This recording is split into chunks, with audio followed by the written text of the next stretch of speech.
Hello guys, কেমন আছো তোমরা? আশা করছি তোমরা সবাই অনেক অনেক ভালো আছো। তো আজকে আমি একটি নতুন ভিডিও নিয়ে চলে এসেছি তোমাদের সামনে।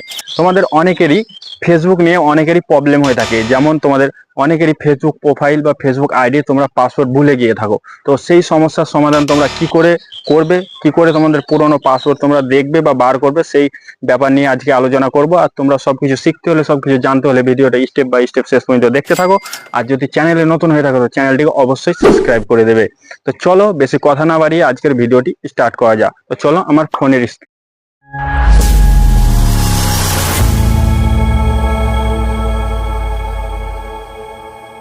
তো আমি চলে এসেছি আমার ফোনের স্ক্রিনে আসার পর সিম্পলি তুমি কি করবে, সিম্পলি তুমি তোমার ক্রোম ব্রাউজারটি ওপেন করে নেবে। তো আমি আমার ক্রোম ব্রাউজারটি ওপেন করে নিচ্ছি।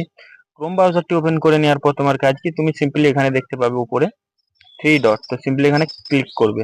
আমি থ্রি ডটে ক্লিক করলাম। থ্রি ডটে ক্লিক করলে তুমি এখানে উপরের দিকে একটু স্ক্রল ডাউন করবে। উপরের দিকে স্ক্রল ডাউন করলে তুমি এখানে দেখতে পাবে সেটিংস। তো সিম্পলি তুমি সেটিংসে ক্লিক করবে। সেটিংসে ক্লিক করে দিলাম। সেটিংসে ক্লিক করলে তোমার উপরে জিমেল এখানে শো করবে। তো তুমি উপরের দিকে আরেকটু স্ক্রল ডাউন করবে। উপরের দিকে স্ক্রল ডাউন করলে তুমি এখানে দেখতে পাবে গুগল, এখানে দেখতে পাবে গুগল পাসওয়ার্ড ম্যানেজার। তো সিম্পলি এখানে তুমি ক্লিক করবে। গুগল পাসওয়ার্ড ম্যানেজারে তুমি ক্লিক করলে তোমার যত রকমের অ্যাপ বা যত রকমের অ্যাপ্লিকেশনে তোমার পাসওয়ার্ড দেওয়া আছে সব কিন্তু এখানে শো করবে। তো তুমি এখান থেকে তোমার ফেসবুকটি চুজ করে নেবে। এখানে দেখতে পাচ্ছ এখানে ফেসবুক শো করছে। আমি ফেসবুকে ক্লিক করলে আমার কিন্তু ফেসবুকের পাসওয়ার্ডটা এখানে দেখাবে। আমি ফেসবুকে ক্লিক করে দিলাম।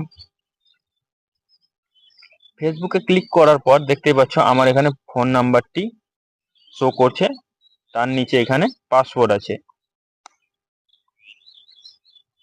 এর নিচে পাসওয়ার্ড শো করছে।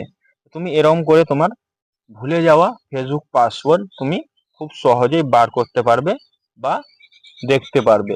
তো ভিডিওটি কেমন লাগলো কমেন্টে অবশ্যই বলবে। আর যদি চ্যানেলে নতুন হয়ে থাকো তো চ্যানেলটিকে অবশ্যই সাবস্ক্রাইব করে দেবে।